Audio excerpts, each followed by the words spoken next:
Hoy en esta mañana quiero compartirles acerca de lo que significa tener una esperanza inquebrantable. Bien, esta palabra llamada esperanza. Y Dios creo que en esta mañana va a fortalecer el corazón de muchos de nosotros que aguardamos esperar en Él, que esperamos siempre en la manifestación de su obrar. Y creo que la palabra de Dios ya de por sí va a traer ánimo, fortaleza a nuestros corazones. Así que estemos expectantes que el Espíritu Santo de Dios, yo sé que va a tocar sus corazones. Comparta también este video si usted tiene la oportunidad y vamos de alguna manera predicando el Evangelio, bien, con todo lo que tenemos a nuestras manos. Una esperanza inquebrantable. Cuando preparaba este mensaje acerca de lo que significa tener una esperanza inquebrantable, averiguando bien acerca de algunas anécdotas, de algunas ilustraciones, encontré algo que me llamó la atención. Hubo un pintor llamado Federico Wax, un pintor inglés que es muy conocido por una pintura que él realizó, la cual se llama La Esperanza. Bien, y él en su cuadro, bien, él pinta a una mujer con una venda en los ojos, sosteniendo un instrumento musical, bien, un instrumento musical llamado laúd, que es como una especie como de una guitarrita, una guitarra pequeña, un instrumento de cuerdas. Y en este dibujo, esta mujer sostiene este instrumento musical, bien, y ese instrumento musical tiene casi todas las cuerdas rotas, solamente una cuerda es la que está bien, está bien, solamente este instrumento musical tiene la cuerda rota, solamente una es la que está bien, y esta mujer se ve en el cuadro como que está escuchando el sonido de esa única cuerda que queda. Entonces, los críticos obviamente de arte dicen de que Federico Wax lo que quiso comunicar bien a través de su pintura es de que no importa bien cuántas cuerdas de tu vida se habrán podido romper, pero si solo permanece la esperanza que es simbolizada en esa única cuerda, entonces podrás escuchar aún una suave melodía. Con una sola cuerda podrás hacer bien una muy buena melodía. Y solamente con la esperanza. Interesante. Y esto está en el Museo de Tate de Londres. Entonces, esto me ayuda a pensar de que siempre la esperanza en Dios puede ser como la última y única cuerda que tú puedas tener a veces en tu vida. Cuando se ha ido de repente la cuerda del valor, a veces se ha ido ya la cuerda del ánimo, bien, entonces, o la cuerda de la salud por ahí está un poco debilitada, pero si la cuerda de la esperanza está afinada conforme a Dios, creo que va a ser una cuerda que te comunique de que Dios siempre se va a glorificar en la fe y en la esperanza de un hijo de Dios. Basta la esperanza en el corazón para poder seguir caminando y alcanzar los propósitos de Dios. Romanos capítulo 5, versículo 5 dice lo siguiente, pero para mayor riqueza lo voy a leer desde el versículo 3. Romanos capítulo 5, versículo 3 al 5 dice lo siguiente, y no solo esto, sino que también nos gloriamos en las tribulaciones, sabiendo que la tribulación produce paciencia, y la paciencia prueba, y la prueba esperanza. Y la esperanza no avergüenza, porque el amor de Dios ha sido derramado en nuestros corazones por el Espíritu Santo que nos fue dado. Qué poderoso versículo, ¿cierto? Esto es maravilloso. La esperanza no avergüenza. La esperanza puesta en Dios no avergüenza. La esperanza puesta en nuestro Padre no avergüenza. Así los demás piensen que estamos creyendo de repente una mera ilusión, o que estamos perdiendo el tiempo en esperar en Dios y en la forma de Dios y en el tiempo de Dios. La esperanza no avergüenza, porque aquel que guarda esperanza en su corazón tiene la expresión del corazón del amor de Dios en su vida, de ese amor que ha sido derramado en su corazón por medio de la presencia del Espíritu Santo. Entonces, en esta mañana, la esperanza inquebrantable e indestructible tiene una primera característica. Es una esperanza que no avergüenza y que es alimentada por el constante fluir del amor de Dios en nuestros corazones por medio de la presencia del Espíritu Santo en nuestras vidas. Sí, el Espíritu Santo, el cual es el Paracleto, es aquel que está siempre a mi lado dando ánimo, dando ánimo, dando esperanza, dando esa certeza de que Dios siempre cumplirá su propósito en nuestras vidas. En esta mañana, más allá de la condición y de las circunstancias que podamos estar viviendo, siempre hay una palabra de esperanza en medio de la tempestad y en medio de cualquier tiempo de oscuridad. El mundo vive tiempos oscuros. El mundo vive tiempos álgidos, tiempos difíciles, que a pesar de sus mayores esfuerzos, parece que las cosas empeoran. En esta mañana, muy temprano, leí una noticia que me llamó la atención. Y es que muchos países, a pesar de los grandes esfuerzos que están haciendo para combatir la pandemia, pareciera que estuvieran perdiendo la batalla. Pareciera que sus esfuerzos, los cuales son buenos y los cuales obviamente son honrosos, parecieran que no alcanzan para poder combatir esta pandemia global. Leía la noticia de Chile, el primer país, bien, que tiene la mayor cantidad, bien, de vacunados con respecto a su población, al número de su población total.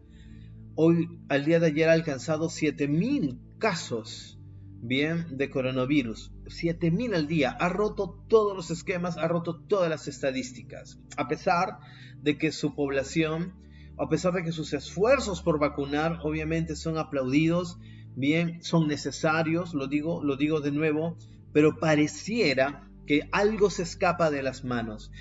Pero en medio de esas circunstancias, en medio de la oscuridad que quizás se puede tornar más densa, más oscura, el Señor derrama esperanza sobre nuestros corazones, esperanza de que pronto el sol de la justicia nuestra, que es el sol de la justicia de Cristo, va a traer un nuevo amanecer, va a traer una nueva temporada, y nuestra esperanza será el testimonio frente a muchos de lo que significa creer en Dios aún en medio de las circunstancias más difíciles. La esperanza que usted alberga en su corazón y la esperanza que usted alimente en su corazón por la palabra de Dios, por la fidelidad de Dios, la esperanza se convertirá en el testimonio que usted anuncie a los demás acerca de un Dios poderoso, de un Dios majestuoso, de un Dios digno, de un Dios vivo, de un Dios real. Así que la esperanza bien inquebrantable es la esperanza que no avergüenza y que se alimenta del amor de Dios en sus corazones por medio de la presencia del Espíritu Santo que se nos ha sido dado. En esta mañana, el objetivo quizás de este mensaje es entender que Dios está sobre todo, que Dios tiene el control sobre todo y que no debemos perder la esperanza. Aprender que, primero, saber que puede parecer que Dios no nos responde de inmediato, aún a las necesidades y deseos legítimos de nuestro corazón. Lo segundo, sentir que Dios nunca nos abandona, que quizás, aunque no pueda responder inmediatamente, Él tiene un plan para nosotros en todas las circunstancias. Y tres, hacer bien nuestra decisión de mirar a Dios como nuestra esperanza en vez de mirar a otras personas o a cualquier cosa o cualquier evento o cualquier recurso. Dios es nuestro amparo, Él es nuestra fortaleza, como lo decíamos al comienzo de este tiempo, de este culto online. Entonces, cuando nosotros nos encontramos heridos, a veces dolidos por las circunstancias mismas de la vida, cuando a veces nadie importa más que nosotros mismos, cerramos nuestra mente a veces y decimos que estamos solos. En momentos de dificultades, en vez de solucionarse, a veces las cosas parece que se empeoran cada día más. Sin embargo, Dios siempre va a revelar su salvación a nuestras vidas. No sabemos cuándo ni sabemos cómo. Hay algo que siempre me ha llamado poderosamente la atención de Dios y es su soberanía. La soberanía de Dios. La soberanía de Dios simplemente es que Dios hace las cosas como Él quiere, en el tiempo que Él quiere, de la forma como Él desea. Porque detrás de todo lo que Dios hace, siempre hay un plan, siempre hay un propósito, siempre lo hay. En esta semana mi esposa me enseñaba algo, quizás el día de ayer me dijo: aprende a descansar más en Dios, porque yo ya tenía algo planificado en esta semana, lo cual no se dio y la verdad me provocaba un poquito, no de desaliento, sino de molestia. Entonces él me decía: bueno, aprende a descansar en Dios, quizás Dios no permitió que viajes, lo permitirá después, siempre va a ser por algo. Y creo que eso es importante entender, de que cuando estamos en esos momentos así heridos, dolidos, no queremos conversar con nadie, queremos estar solos, ¿no? Y ahí encerrados en nuestros propios pensamientos, debemos recordar algo que se llama siempre la soberanía de Dios, que simplemente es que Dios hace las cosas como Él quiere y en el tiempo que Él quiera. Dios siempre va a tener el control de las circunstancias. Esto lo entendió una vez José, ¿sí? Aquel varón que fue llevado como esclavo a Egipto, que fue vendido por sus hermanos, que fue traicionado por su propia sangre, que fue humillado y que tuvo que pasar bien desde el momento, no solamente el hecho de despegarse de su papá, el hecho de estar fuera de casa, sino de sufrir bien la violencia, el maltrato, la impiedad de sus propios hermanos al ser vendido como esclavo porque tenían celos de él, y él fue llevado a Egipto, pero Dios estaba con él, pero no significa que no pasó un proceso, porque él, hasta el momento que pudo llegar a ser príncipe de Egipto, un gran estadista, él tuvo que pasar por momentos duros, por momentos de cárceles, a pesar de las calumnias. Pero cuando Él pasó todo ese proceso tan fuerte, tan difícil, tan duro, y cuando ya era una autoridad en Egipto y llegan sus hermanos, bien, a pedir ayuda, a pedir alimentos, y él los reconoce, arma todo un tema, ¿no? Toda una estrategia, pero cuando él se revela ante sus hermanos y sus hermanos sorprendidos, me imagino, avergonzados, no lo sé, veían de que aquel hermano menor a quienes ellos lo habían vendido y que pensaba ya deshacerse para siempre por causa de sus celos, ahora este era el hombre, bien, que estaba sosteniendo toda una nación a quien Dios había levantado. Y José dice algo poderoso cuando se restaura la relación con sus hermanos. Él dice algo que a mí siempre me llamó la atención. Él le dice a sus hermanos: Dios permitió que ustedes hicieran lo que hicieron conmigo. Si ustedes no hubiesen hecho eso, no me hubiesen vendido, si ustedes no hubiesen actuado de esa manera, quizás yo no estuviera en el lugar donde estoy hoy.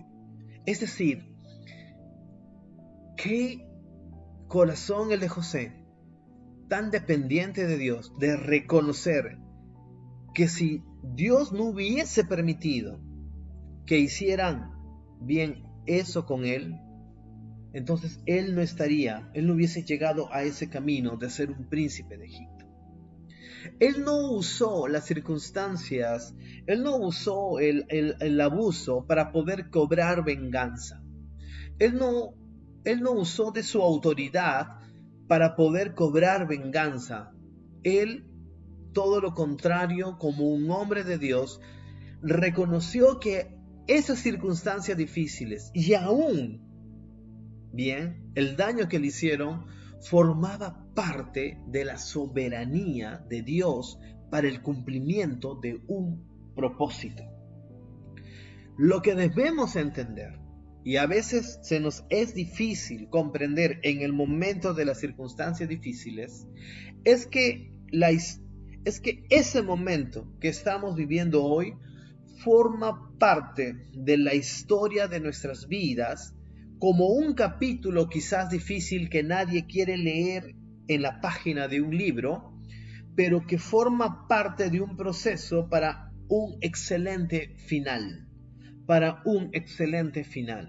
Las novelas, las obras literarias más exitosas siempre han tenido un momento difícil en medio de sus páginas. Siempre han tenido momentos muy duros en medio de sus páginas. Pero déjenme decirle que Dios, al escribir nuestra historia, siempre lo va a terminar con un final de gloria. Que cuando Dios va a terminar el final de sus vidas, será con un final de gloria. Y si hoy usted está en medio de esas páginas donde los eventos no están a su favor, confíe en la soberanía de Dios, confíe en la soberanía del Señor, de que Él está escribiendo su historia para terminar con un final de gloria. Me gusta esta rima, me gusta esta frase que ahorita acabo de decir, pero creo que más que me gusta es porque encierra una realidad, encierra una gran verdad.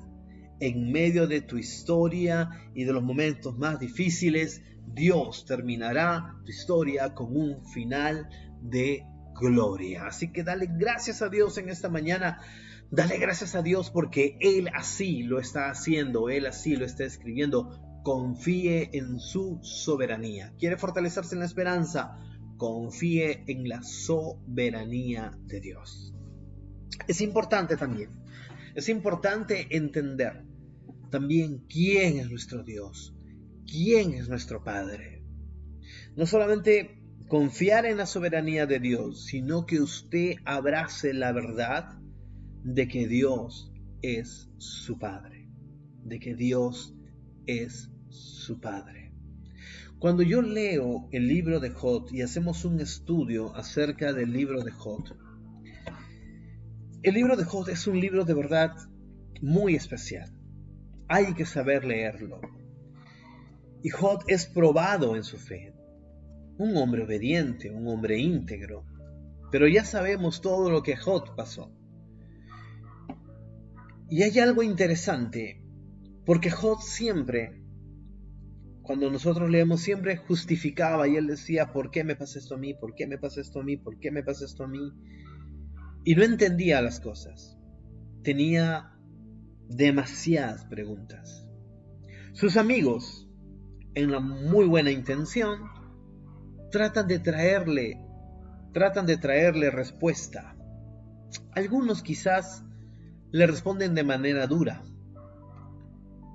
Quizás creían que sabían más que él o más, inclusive más que Dios mismo. Pero sin embargo, los últimos capítulos de Job es donde Dios aparece en la escena. Y Dios convence a Job de su humanidad, de su fragilidad. Y haciendo un estudio, Dios le hace a Job más de 60 preguntas, las cuales Job no pudo responder ni una. Qué tremendo esto. A veces creemos que lo sabemos todo en la vida.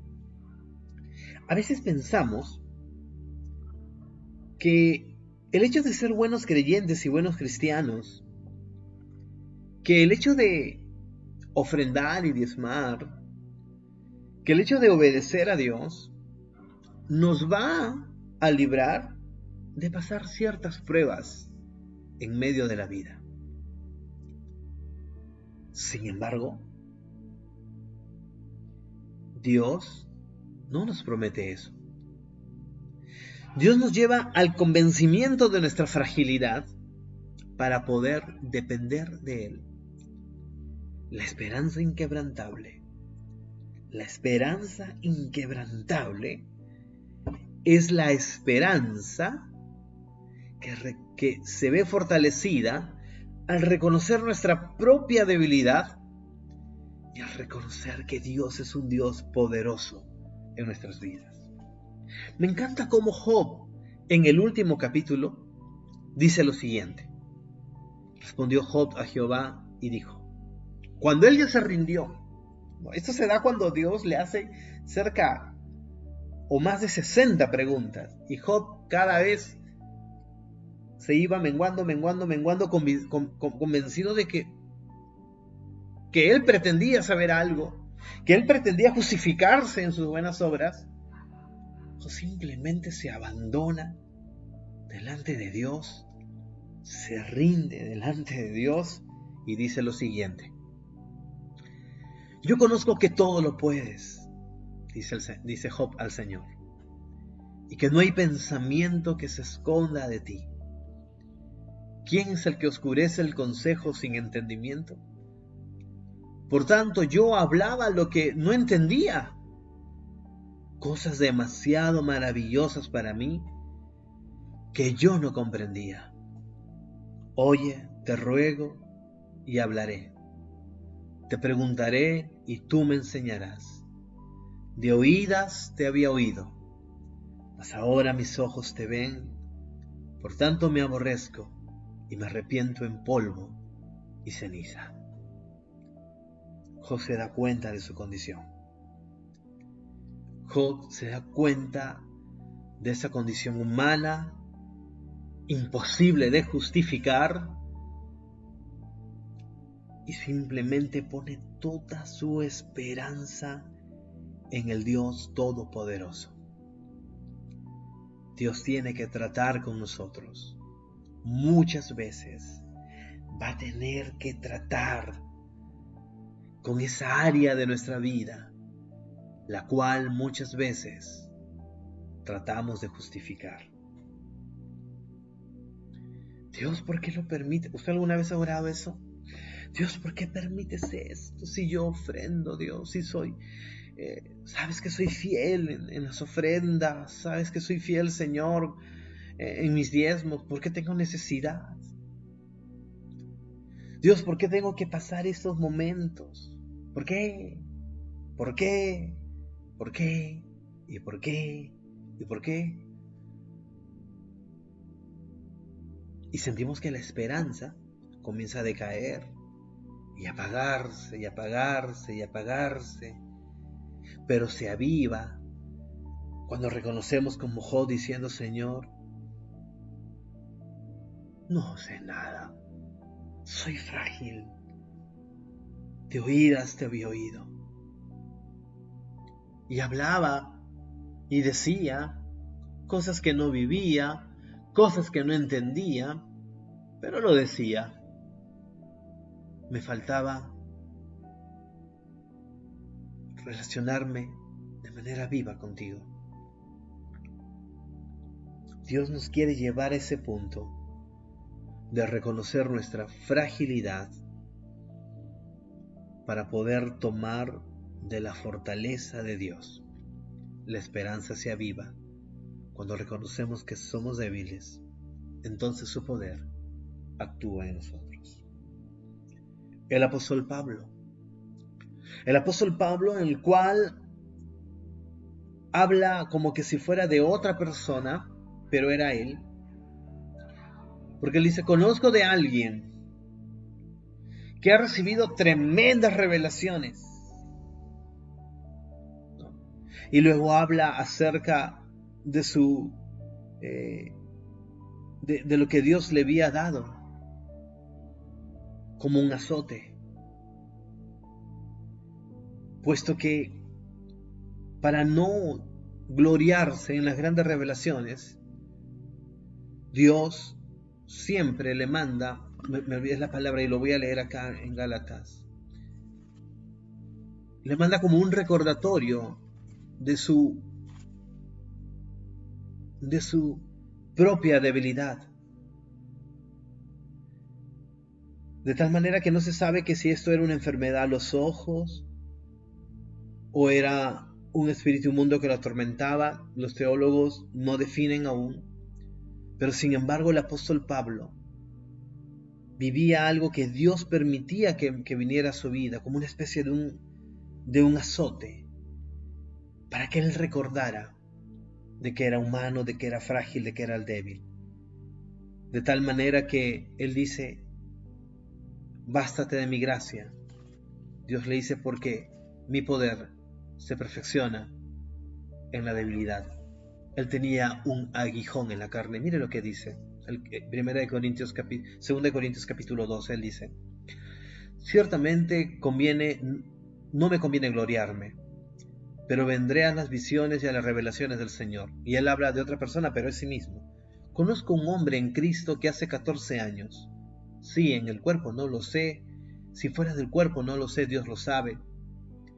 Fue arrebatado hasta el tercer cielo. Y conozco al tal hombre. No lo sé. O fuera del cuerpo, no lo sé, Dios lo sabe. Que fue arrebatado al paraíso, donde oyó palabras inefables que no le es dado al hombre expresar. De tal hombre me gloriaré, pero de mí mismo en nada me gloriaré. En nada me gloriaré, sino que en mis debilidades. Sin embargo, si quisiera gloriarme, no sería insensato, porque diría la verdad, pero lo dejo, para que nadie piense de mí más de lo que en mí ve u oye de mí, y para que la grandeza de las revelaciones no me exaltase desmedidamente, me fue dado un aguijón en mi carne, un mensajero de Satanás para que me abofetee, para que no me enaltezca sobremanera, respecto a lo cual 3 veces he rogado al Señor que lo quite de mi vida. Y el Señor me ha dicho: bástate de mi gracia. Ay, Dios, bástate de mi gracia. El apóstol Pablo ruega 3 veces: quita esto de mí. Usted se imagina cómo habrá rogado el apóstol Pablo. Tanto le dolería, tan duro sería para él, que ruega al Señor hasta 3 veces diciendo: Señor, quita este aguijón de mi carne. Y el Señor le dice: bástate de mi gracia. No le dice: ok, Pablo, te lo voy a quitar. No le dice: no, Pablo, no te lo voy a quitar. O no le dice: aún no te lo voy a quitar. No le dice ni sí, no le dice ni no le dice aún. Solamente el Señor le dice: bástate de mi gracia, porque mi poder se perfecciona en la debilidad del hombre. Y Pablo termina diciendo, por tanto, de buena gana me gloriaré, más bien en mis debilidades, para que repose sobre mí el poder de Cristo. Por lo cual, por amor a Cristo, me gozo en las debilidades, en afrentas, en necesidades, en persecuciones, en angustias, porque cuando soy débil, entonces sois fuerte. Si queremos alimentar nuestra esperanza y que ésta se vuelva inquebrantable, es necesario reconocer nuestra debilidad para que el poder de Dios se perfeccione en nosotros. 2 puntos. Confía en la soberanía de Dios. Reconoce tu debilidad para que el poder de Dios venga sobre tu vida.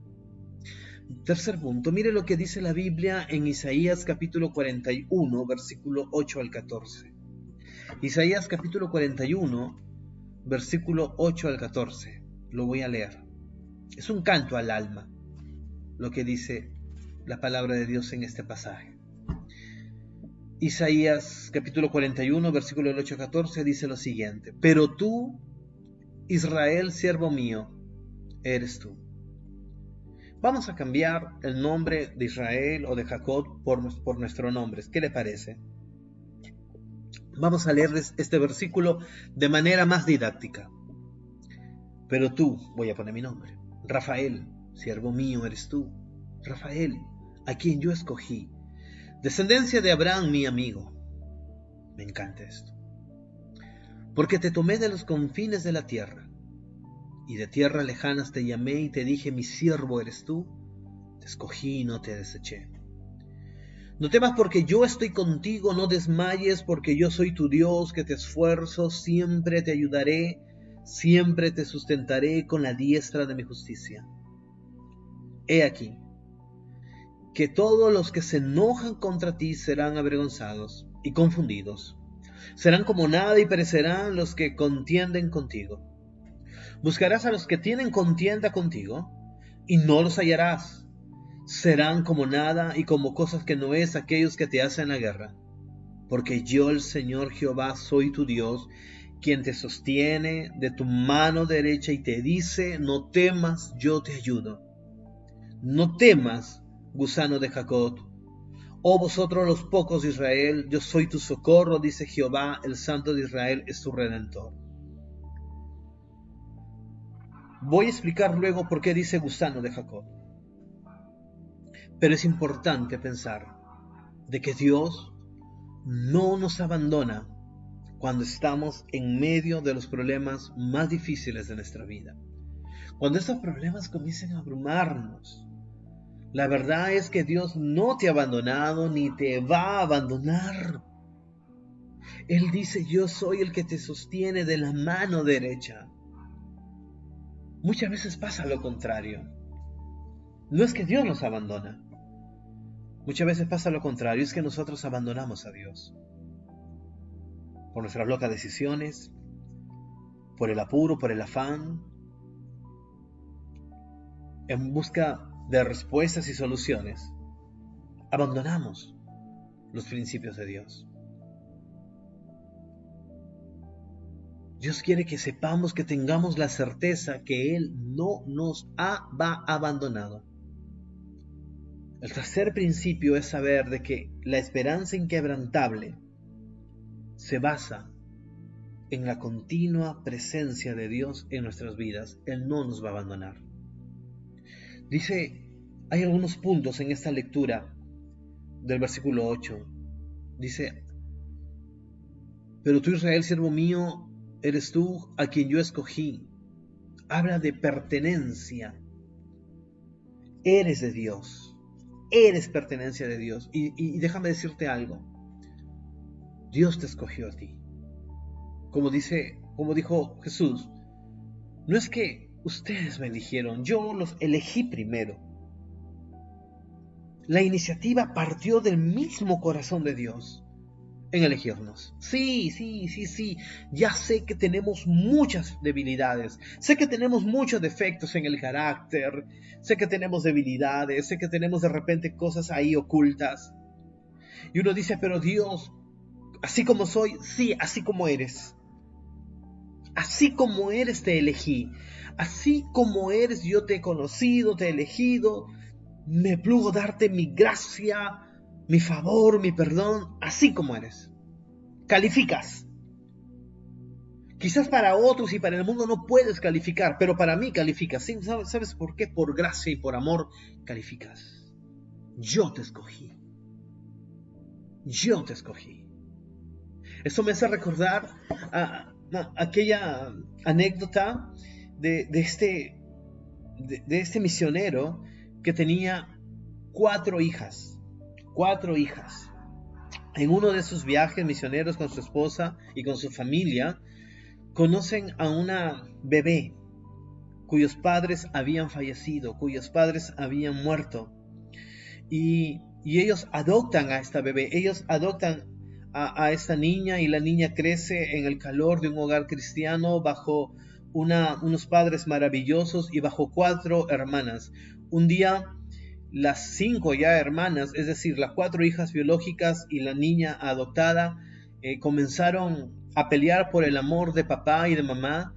Y esto fue impresionante porque cuando ellas dijeron, a ver papá, ¿a quién más amas? ¿A quién más amas? A ver papá, ¿a quién más amas? Dice que la niña que fue adoptada dijo, a mí me aman más. Y todas se quedaron sorprendidas y dijeron, ¿y por qué? Y ella dijo, por un simple motivo, a ustedes las tuvieron, a mí me eligieron. Qué impresionante. A ustedes las tuvieron, sí, excelente, hijas biológicas, pero a mí me eligieron, entre varios niños me eligieron, a mí me eligieron. Como que el factor de la elección, bien, para ella pesaba, era como un acto de amor puro, un acto de amor de preferencia, por decirlo así. Y es lo que ocurre con nuestras vidas. Usted tiene que sentirse privilegiado de que Dios a usted lo escogió. Sí, Dios a usted lo eligió para ser su hijo, para ser su hija, su siervo, su sierva. Usted es especial para Dios. Y la esperanza inquebrantable se basa en esa, de que yo le pertenezco a Dios. El versículo 14, algunos lo toman a mal, algunos lo sacan fuera de contexto, cuando el versículo 14 dice, no temas, gusano de Jacob, oh vosotros, los pocos de Israel, yo soy tu socorro, dice Jehová, el Santo de Israel es tu Redentor. Y toman eso, ay, somos gusanos, y oran. Yo he escuchado, yo recuerdo en mis primeros inicios de mi vida cristiana, yo recuerdo que me enseñaban a orar así, ¿no? Decir, oh Dios, ten misericordia, soy un gusano de Jacob, soy un gusano. Y decía, ¿y qué con esto, no? Soy un gusano, qué feo decirse, ¿no? Soy un gusano, Señor. Pero esto, hay que ir a la interpretación bíblica. Cuando habla acerca de gusano, aquí, está refiriéndose a esa larva que se convierte en mariposa. ¿Usted ha visto una mariposa? Dios mediante, mañana voy a estar en la selva y me encanta ir a la selva del Perú porque uno ve unos paisajes tan hermosos y ve unas mariposas multicolores. ¡Qué hermosas mariposas! Una vez estuve en una parte de la selva, acá en Loreto, hace muchos años, y nos llevaron por una trocha, es decir, por un sitio muy metido, selva adentro, y tuvimos que esperar ahí una embarcación más, y mientras que esperábamos, comenzaba a contemplar cantidad de mariposas y de unos colores que yo no había visto en mi vida ni en el zoológico, ¿no? Donde está el mariposario, no, o sea, veía un contacto directo con la naturaleza y decía, wow. Pero para que esa mariposa tenga esa variedad de colores en sus alas, tuvo primero que ser una larva, tuvo primero que ser un gusano, para luego pasar un proceso de crecimiento y convertirse en esa mariposa. Y es lo que Dios le estaba diciendo a Israel, no te vas a quedar como estás, vas a pasar el proceso para poder convertirte en esa nación poderosa la cual yo prometí a Abraham, yo prometí a tus antepasados. No te vas a quedar como gusano, no te vas a quedar como larva, estás en mi proceso y vas a levantar alas y vas a mostrar mi majestad en tu vida. Eso es lo que está diciendo. Es decir, estamos en el proceso de Dios. Estamos en el proceso de Dios de que no nos vamos a quedar como estamos, sino que vamos bien a experimentar el proceso de Dios en nuestra vida para poder brillar, para poder alumbrar, para poder en nuestras vidas mostrar esa majestad de Dios. Goces en eso. Ahí está su esperanza. Esa es la fortaleza, esa es la fuente de su esperanza. Usted volará y resplandecerá y mostrará esos colores maravillosos como estas mariposas que Dios ha creado. Cada vez que usted mire una mariposa, contémplela y mire en ella la promesa de Dios, de que Dios a usted lo está llevando en el proceso, que quizás muchos de ustedes pueden ver un gusano feo, pero Dios lo está preparando, Dios lo está capacitando para poder levantarlo como una mariposa, como una creación maravillosa de parte de Dios, para bendición de muchos.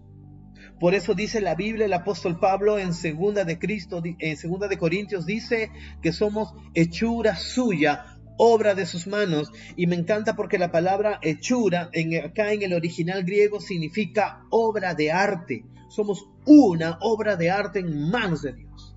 Dios está creando en su vida bien una obra de arte. Muchas personas podrán ver un lienzo blanco, unos cuantos garabatos, pero no saben lo que está pasando por la mente de Dios para poder pintar en usted una vida de propósito, una vida de bendición. Tenga esperanza, la esperanza inquebrantable para sus vidas. Por último, Jeremías capítulo 29, versículo del 1 al 10. Jeremías capítulo 29, versículo del 1 al 10, dice lo siguiente. Lo voy a leer. Es precioso. Estas son las palabras de la carta que el profeta Jeremías envió de Jerusalén a los ancianos que habían quedado de los que fueron transportados, y a los sacerdotes y a profetas y a todo el pueblo que Nabucodonosor llevó cautivo de Jerusalén a Babilonia. Después de que salió el rey Jeconías, la reina, los del palacio, los príncipes de Judá y de Jerusalén, los artífices y los ingenieros de Jerusalén. Dice, por mano de Lasa, hijo de Safán, y de Gemarías, hijo de Hilcías, a quienes envió Sedequías, rey de Judá, Babilonia, a Nabucodonosor, rey de Babilonia, esta carta decía, así ha dicho Jehová de los ejércitos, Dios de Israel, a todos los de la cautividad que hice transportar de Jerusalén a Babilonia, edificad casas y habitadlas, y plantar huertos y comed el fruto de ellos, casaos y engendrad hijos e hijas, dan mujeres a vuestros hijos y dan maridos a vuestras hijas, para que tengan hijos e hijas, y multiplicaos ahí, y no os disminuyáis. Y procurad la paz de la ciudad a la cual os hice transportar, y rogad por ella a Jehová, porque en su paz tendréis vosotros paz. Porque así ha dicho Jehová de los ejércitos, Dios de Israel, no se engañen vuestros profetas que están entre vosotros, ni vuestros adivinos, ni atendáis a los sueños que soñáis. Porque falsamente os profetizan ellos en mi nombre, no los envía, dicho Jehová. Porque así ha dicho el Señor, cuando en Babilonia se cumplan los 70 años, yo os visitaré y despertaré sobre vosotros mi buena palabra para hacerlos volver a este lugar. Esto es muy poderoso. Esto es muy poderoso. Cuando el pueblo estaba siendo llevado en cautividad, en esclavitud, estaban siendo llevados a Babilonia, con la esperanza muerta de dejar su tierra y ahora pasar de la condición de libre a ser cautivos, a vivir en tierra extraña, a vivir como forasteros en tierra lejana.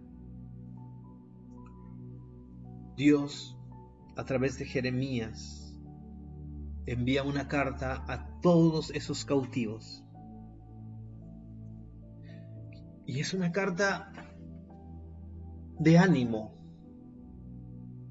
Una carta donde le dice, muchachos, levanten la cabeza.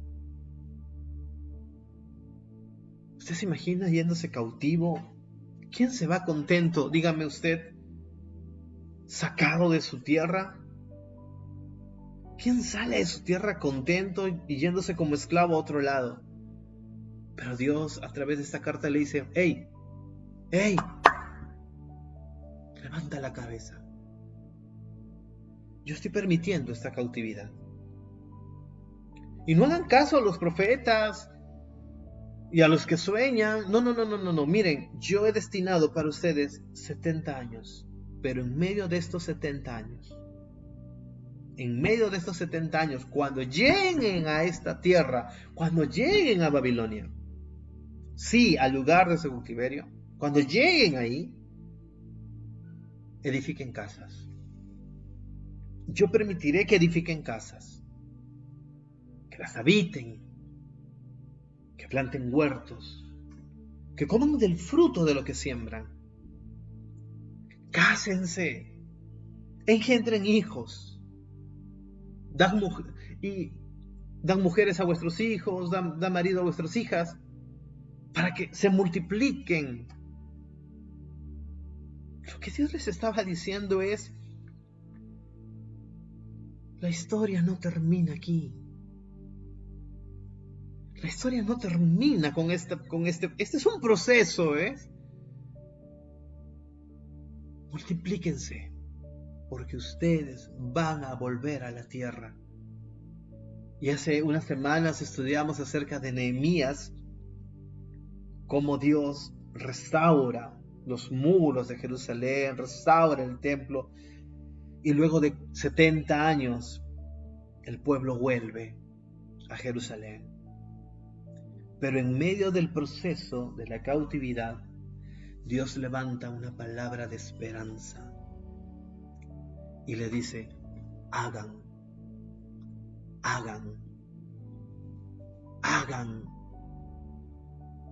Porque cuando estamos en medio de lo difícil y cuando sentimos que perdemos la esperanza, ¿qué hacemos? Nos sentamos y decimos, ya no quiero hacer nada.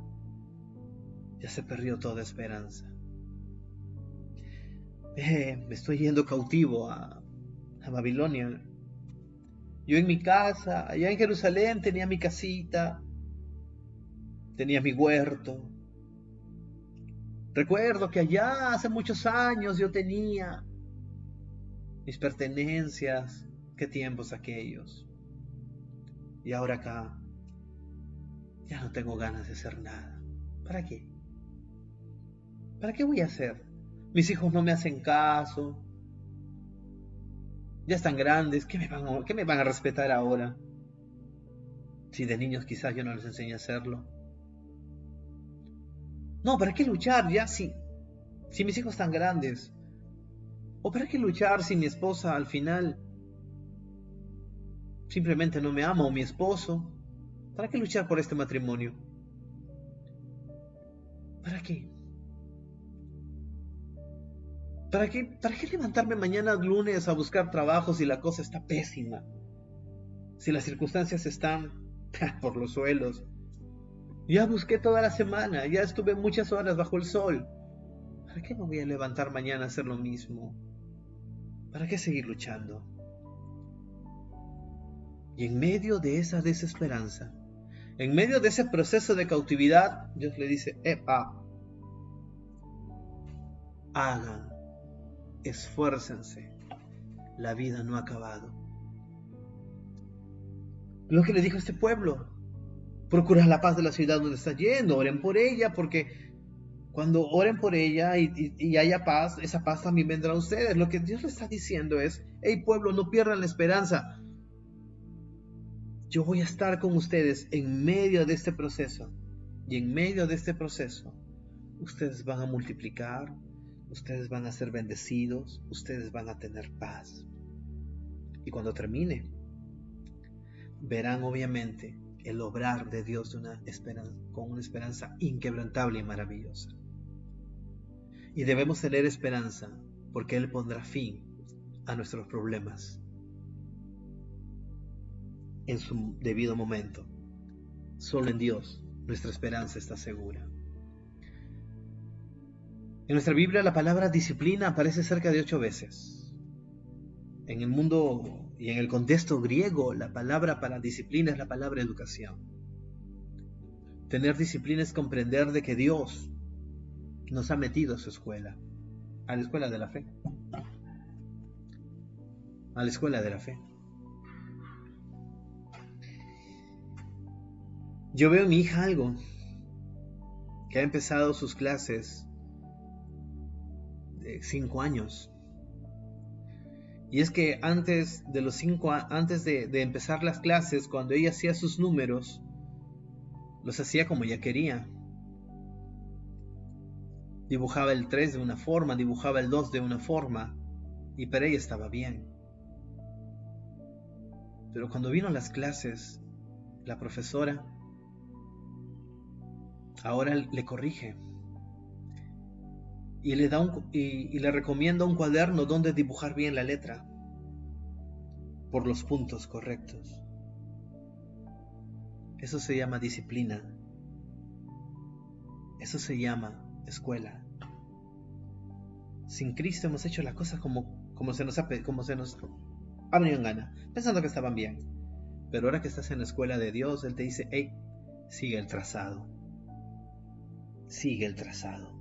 Dibújame bien esos numeritos. Dibújame bien las decisiones de tu vida. Sigue el trazado de mi palabra, de mis principios.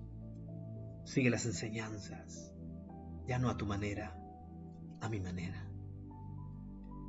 Y de esa manera podremos albergar en nuestros corazones esa esperanza transformadora. Y en esta mañana, recuerde todo lo que hemos venido hablando. Una esperanza inquebrantable. Una esperanza que se basa en la presencia de Dios en nuestras vidas, en la fragilidad de nuestros corazones y en la expresión de su grandeza.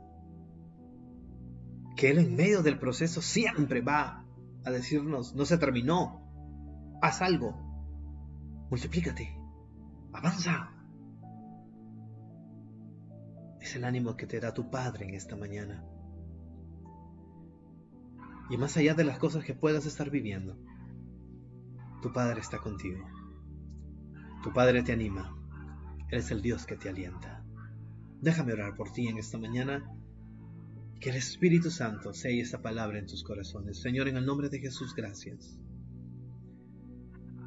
Gracias por tu palabra. Gracias por la esperanza que está en nuestros corazones por medio de Cristo. Gracias porque nos hablas. Gracias, Señor, porque nos bendices con una esperanza inquebrantable, indestructible. Queremos tener la convicción en nuestro corazón de poder en ti siempre esperar, de reconocer nuestra debilidad y de que tu gracia nos baste,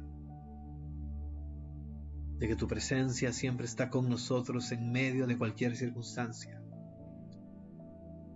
de que en medio de la cautividad como estuvo tu pueblo, tú envías una carta de ánimo, pero envías una carta diciendo: hagan, multiplíquense, yo estoy con ustedes. Esa es la palabra de un Dios que nunca abandona a sus hijos. Es la palabra de un Dios que es Padre sobre todas las cosas. Y en esta mañana rendimos nuestra vida, rendimos nuestro corazón para bendecirte y darte la gloria en el nombre de Jesús. Fortalece el corazón de cada hermano, de cada hermana. Sean fortalecidos por ti, con la esperanza inquebrantable e indestructible en sus corazones. Gracias, Señor, por esta mañana preciosa de darte honor y darte gloria y de servirte como respuesta a tu gran amor hacia nuestras vidas. En el nombre de Jesús, gracias, Señor, por tu Espíritu Santo en nosotros, que insta en nuestros corazones en creer, aún en esperanza contra esperanza, pero de creer en ti y de creerte a ti. Bendice a cada hermano, bendice a cada amigo. Respóndeles según cada necesidad que tengan. seas tú, Señor, fortaleciéndolos en fe. En el nombre de Jesús, gracias, Señor, te damos, te glorificamos. Amén y amén. Que Dios los bendiga, amados hermanos. Gracias por compartir este tiempo. Qué privilegio. Espero que esta palabra haya animado sus corazones y los haya fortalecido. Siga creyendo, siga albergando esa esperanza inquebrantable en su corazón. Levántese, haga algo, porque Dios siempre está con usted en medio de cualquier proceso y en medio de cualquier prueba. Que el Señor los bendiga. Nos encontramos, Dios mediante, este miércoles, porque el martes voy a estar fuera de Lima, pero no tengo la seguridad si la señal que tendré es buena. Ya eso ya lo voy a mandar por el WhatsApp. Si tengo una buena señal, haré el en vivo. Si no, ya el día miércoles, Dios mediante, aquí desde casita. Que el Señor los bendiga, que el Señor los guarde. Les mando un gran abrazo. Gracias por seguirnos. Sigan por favor en la página, comenten, y que el Señor esté con ustedes con una esperanza inquebrantable e indestructible. Desde Centro de Oración Avivamiento les mandamos un gran abrazo y adelante en Cristo Jesús. Bendiciones y adelante en Cristo. Hasta una próxima oportunidad, Dios mediante.